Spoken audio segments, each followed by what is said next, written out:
still floating around. Torres? I figured you'd be in a ditch or a jail cell by now. Honestly, some trash just never gets taken out. The crowd of teachers chuckled nervously. The students just stared, a captive audience to a cruelty they didn't understand. The woman, Maya Torres, didn't flinch. Her gaze remained level, her hands resting calmly on the back of a gymnasium bleacher, her posture a study in stillness. But when the old principal, a retired Marine colonel named Evans, saw the subtle way her feet were bladed, the way her eyes scanned the room's exits without moving her head, he felt a sudden, cold spike of recognition. If you believe that true strength is forged in silence, type respect in the comments below. The voice belonged to Mr. Corbin, a man whose glory days as the high school's football coach were 20 years behind him, yet he wore them like a crown. His world was a faded kingdom of yellowed newspaper clippings and championship trophies gathering dust in a glass case. To him, Northwood High was, and always would be, defined by the boys who could carry a ball across a painted line. Maya Torres had never been one of those boys. She had been a ghost in the hallways, a girl from the impoverished side of town with worn-out shoes and a defiant silence that he had always mistaken for insolence. He saw her now, standing there at the career day fair in plain, unremarkable clothes, a simple gray jacket, dark jeans, and his memory dredged up nothing but the assumptions of the past. He saw a failure, a ghost who had dared to return to the halls she'd never belonged in. The silence that followed his insult was thick and uncomfortable, a vacuum that he was only too happy to fill with the sound of his own certainty. He was establishing the old hierarchy, reminding everyone who mattered and who did not. Maya, however, remained outside his calculus. She simply turned, her movements economical and smooth, and began setting up her small, Spartan table. A folded black cloth, a single laptop, a small stack of pamphlets that read, Global Security Solutions. It was a display of profound understatement, a whisper in a room full of shouts. To Corbin, it was pathetic. To Principal Evans, watching from across the gym, it was deeply, professionally alarming. He had seen that kind of stillness before, in places where stillness meant survival. Corbin, emboldened by Maya's lack of reaction, continued his performance. He strolled over to her table, picking up one of the pamphlets with theatrical disdain. Global Security Solutions, he read aloud, his voice dripping with sarcasm. Is that what they call working the door at a dive bar these days, Torres? Let me guess. You're here to tell the kids about the exciting career of checking IDs and breaking up fights over spilled beer. Come on, we're trying to inspire these students, not give them a blueprint for rock bottom. He tossed the pamphlet back on the table. You were always a waste of potential. Smart, the teacher said, but no discipline. No respect for authority. Look at you now. Proves I was right all along. He was playing to the crowd, to the students who were now watching with a mixture of fascination and horror. He was making a lesson of her, a living example of a squandered life. The other presenters, the local dentists, the real estate agents, the IT managers, looked at their shoes, at the ceiling, anywhere but at the quiet woman being verbally dismantled. Their silence was a form of agreement, a quiet consensus that Corbin, for all his boorishness, was probably right.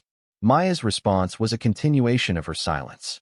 She neatly straightened the pamphlet he had thrown down, her fingers moving with a practiced, steady precision. Her focus was absolute. She wasn't ignoring him. She was simply operating on a level where his words had no weight, no meaning. They were ambient noise in a world of tangible threats and objectives. Her calmness was a fortress he could not breach. He interpreted it as shame, as the quiet acceptance of a person who knew their station. But Principal Evans saw something else. He saw the detached calm of a professional assessing a non-threat. He saw the profound, unnerving patience of a predator that knows it has all the time in the world. He felt a growing unease, a sense that the gymnasium's carefully balanced ecosystem had just been invaded by an apex species that everyone else was mistaking for a field mouse. The air grew heavy with unspoken assumptions, a storm gathering around the silent, unassuming figure of Maya Torres. The tense standoff was abruptly shattered by the shriek of a klaxon, followed by an announcement over the school's public address system. Attention, this is a drill. We are now beginning our active threat simulation. This is a drill, The gymnasium doors burst open, and strobe lights began to flash, casting long, dancing shadows across the floor. A smoke machine near the entrance began to hiss, filling the room with a hazy, disorienting fog. The voice on the PA continued, "Staff, please initiate lockdown procedures. The designated aggressor is now on site." Corbin puffed out his chest, a smirk returning to his face. "All right, everyone, stay calm," he boomed, his voice barely masking a thrill of excitement. "This is Officer Miller from the county SWAT team. One of my old players. Decorated Army Ranger. Best linebacker Northwood ever had. Watch a real professional at work, kids. This is what competence looks like." Through the smoke, a figure emerged. He was clad in black tactical gear, a training pistol held at the ready. He moved with a brutal, athletic grace, a shark cutting through water. He was a picture of controlled aggression. The drill was designed to be overwhelming, a stark lesson in the school's vulnerability. Miller was a force of nature, and the exercise always ended the same way, with him demonstrating just how quickly and completely chaos could triumph. He began moving through the scattered presenters, tagging them with the loud pop of the training weapon. One after another, the adults were declared out. Miller was efficient, methodical, and utterly dominant. The students watched in a state of high alert awe. This was not a game. It was a demonstration of power, and Corbin narrated it with paternal pride, as if he were somehow responsible for the man's formidable skill. "See that footwork? I taught him that," he declared to no one in particular. Miller was the embodiment of his entire worldview: strength, aggression, and loud, undeniable presence.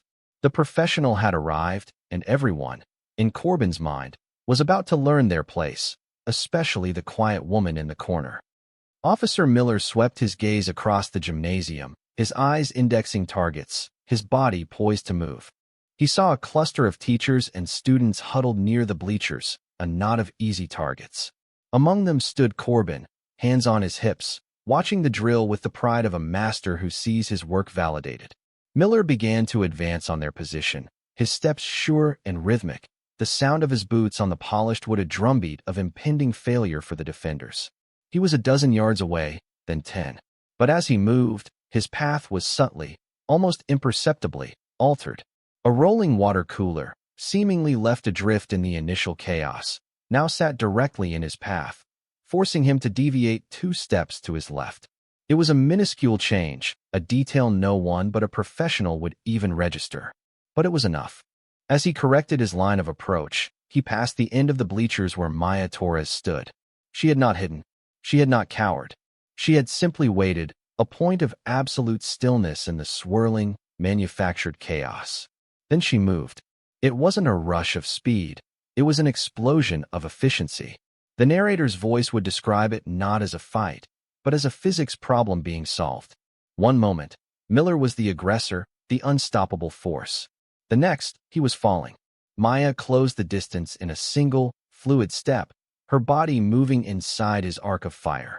Her left hand deflected the training pistol upward while her right hand secured his wrist in a lock that sent a jolt of pure surprise through his nervous system.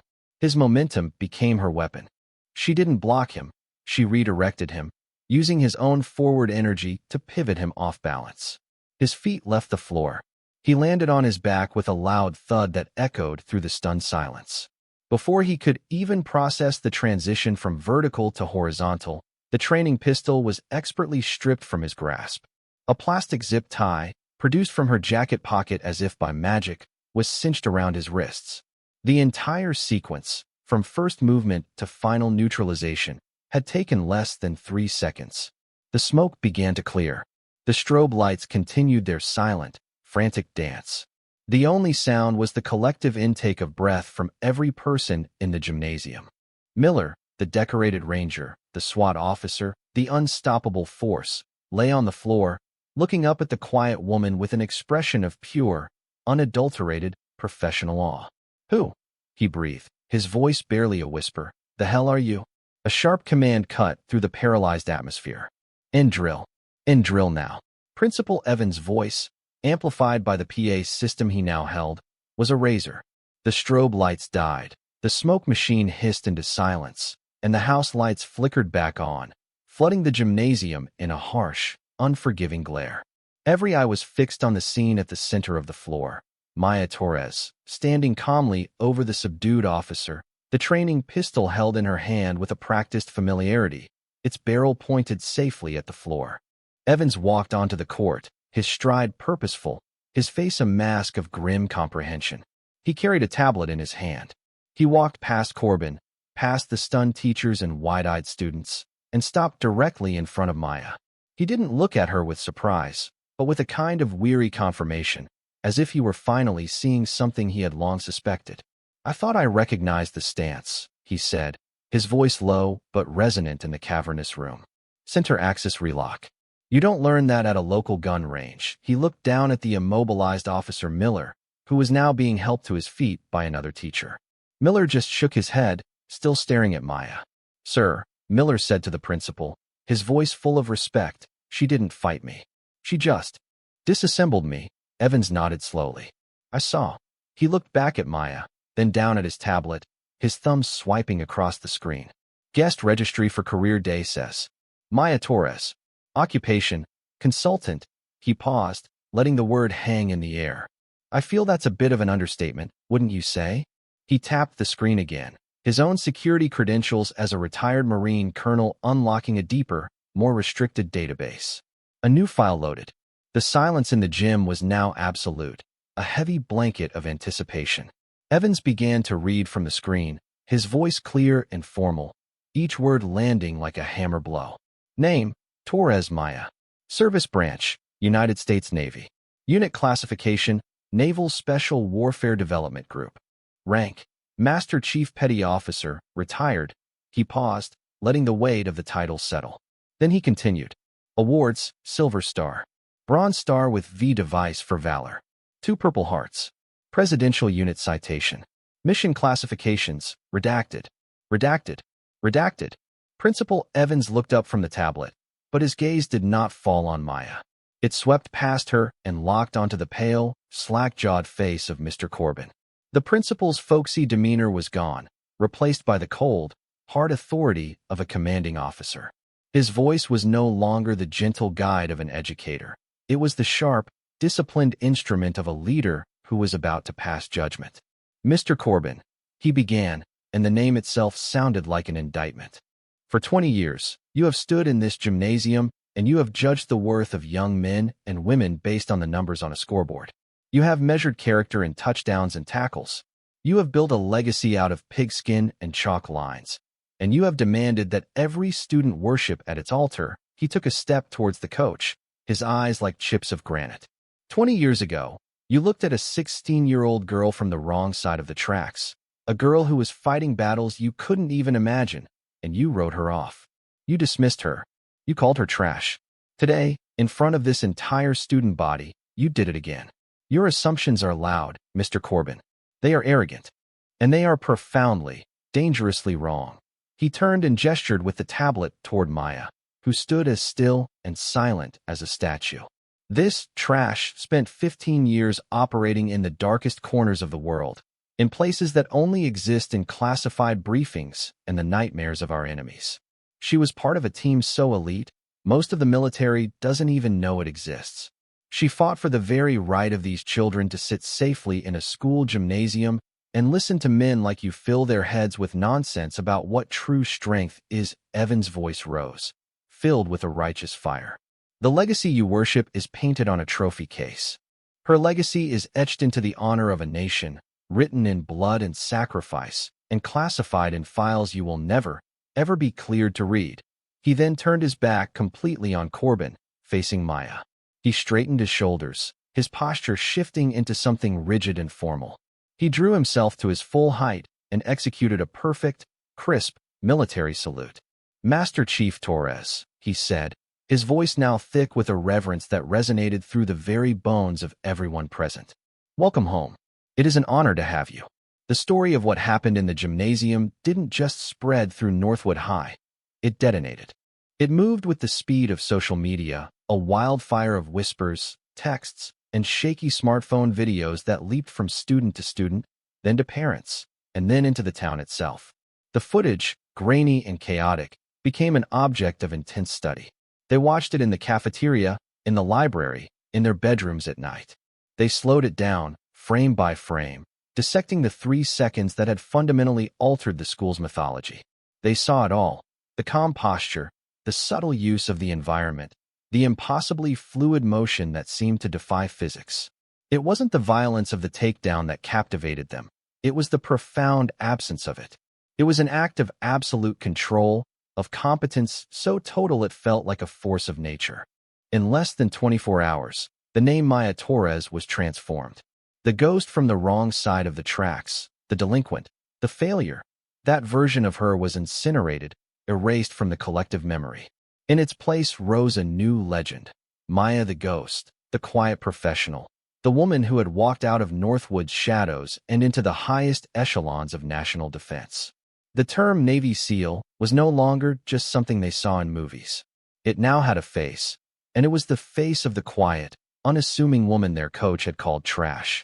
The football team, Corbin's cherished disciples of aggression, were the most deeply affected. They saw in Maya's movements a level of physical intelligence and discipline that dwarfed their own. Their swagger, their casual dominance of the school's social structure, began to feel hollow, even childish.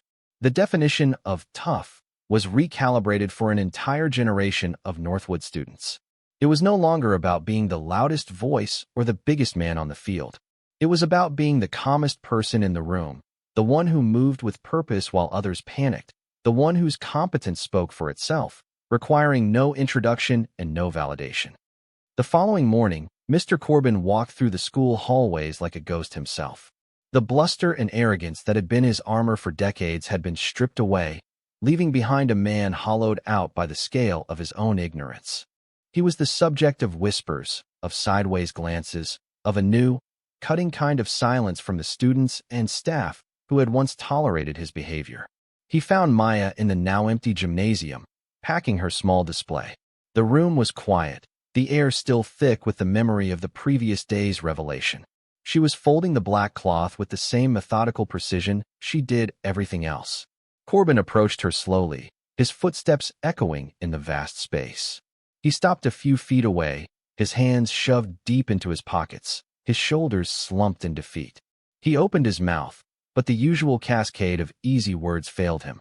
Torres, he started, his voice a hoarse croak. He corrected himself. Master Chief, he trailed off, the title feeling alien and inadequate on his tongue. He was a man who had built his life on judging others, and he now stood before a person whose life was fundamentally beyond his comprehension. He had looked at a diamond and seen only a worthless stone. He stammered, his eyes on the floor. I was wrong. The admission was quiet, stripped of all artifice. What I said yesterday, and all those years ago, there's no excuse for it. It was ignorant. It was cruel. I am truly sorry. Maya finished folding the cloth and placed it in her bag. She zipped it shut, the sound sharp and final in the silence. Then, she looked at him. Her eyes were not angry, nor were they forgiving. They were simply clear. They held the deep, dispassionate understanding of someone who had faced down true evil and had no time left for the petty cruelties of insecure men. She gave him a single, clean nod. It was a gesture of acknowledgement, not of absolution. Understood, she said. It was the only word she would speak to him, and for Corbin, it was more powerful than a 1,000-word lecture. It was not a pardon. It was a mission brief. You have understood the error, now correct your course. Years passed, but the echoes of that day in the gymnasium never faded. They became part of the very foundation of Northwood High. The story of the day Master Chief Torres came home was now institutional folklore, a modern parable told to every freshman class during their first week of orientation. It was a lesson in humility, in the danger of assumptions, and in the true definition of strength. Principal Evans, before he retired, had used the incident as leverage to create a profound cultural shift. He convinced the school board that the obsession with athletic glory had created a blind spot, a failure to see and cultivate other forms of excellence. The result was a new leadership program, funded by a combination of school funds and anonymous donations that many suspected came from Maya herself. They called it the Spartan Course, but it had nothing to do with sports. It taught emergency first aid, disaster response, public speaking, and ethical decision-making. Its core tenets were discipline, awareness, and quiet competence. The unofficial motto, coined by the first class of students, was simple: move like Torres. In the gymnasium, near the dusty trophy case celebrating Corbin's old football teams, there was a new addition. It was a small, elegant bronze plaque, polished to a high shine. It didn't commemorate a championship or a record-breaking season. It read, "Character is not what you say. It is what you do when the world is not looking." Beneath it was the date of the career day drill. Maya Torres never returned to the school. She had no need to. Her work was done. Her one-day visit had become a permanent part of the school's identity. Occasionally, Principal Evans would forward her an email from a Northwood graduate, a young Marine in boot camp, a newly minted paramedic, a police cadet, who wrote to say thank you. They rarely mentioned the takedown. They wrote about her calm. They wrote about her focus. They wrote about how she taught them that respect is a currency that can only be earned in the currency of action, and that the quietest person in the room is often the one you should listen to the most. The true measure of a legacy is not found in a single, dramatic moment of vindication. It is not a monument to a past victory or a story told to shame the ignorant. A true legacy is a living thing, a ripple of influence that continues to expand long after the initial event has faded into memory. It is the quiet change in a teacher's perspective, forcing him to look for the hidden potential in every student who crosses his path. It is the new path chosen by a young person who saw, for the first time, a different kind of strength, one based not on noise, but on stillness, not on arrogance, but on unshakable competence. It is the institutional understanding that the most powerful voice in any room is often the one that does not need to speak, and that the deepest respect is reserved not for those who boast of their power, but for those who demonstrate their purpose with unwavering, professional calm. The assumptions of the world are a constant, deafening roar, but competence is silent, and its final judgment is always absolute and undeniable. Maya Torres came home and proved that what you were is never a prison. It is only the starting point for what you have the discipline to become. Her legend wasn't about proving an old coach wrong. It was about showing a new generation of students, of teachers, of an entire town, what it truly means to be right, to be ready, and to be real. Her silence had spoken volumes, and its message would echo through the halls of Northwood High for generations to come. A permanent lesson in the quiet power of a life lived with purpose. For more stories where quiet competence triumphs over loud arrogance, and where professional calm defines their worth, subscribe to Unknown Heroine Stories.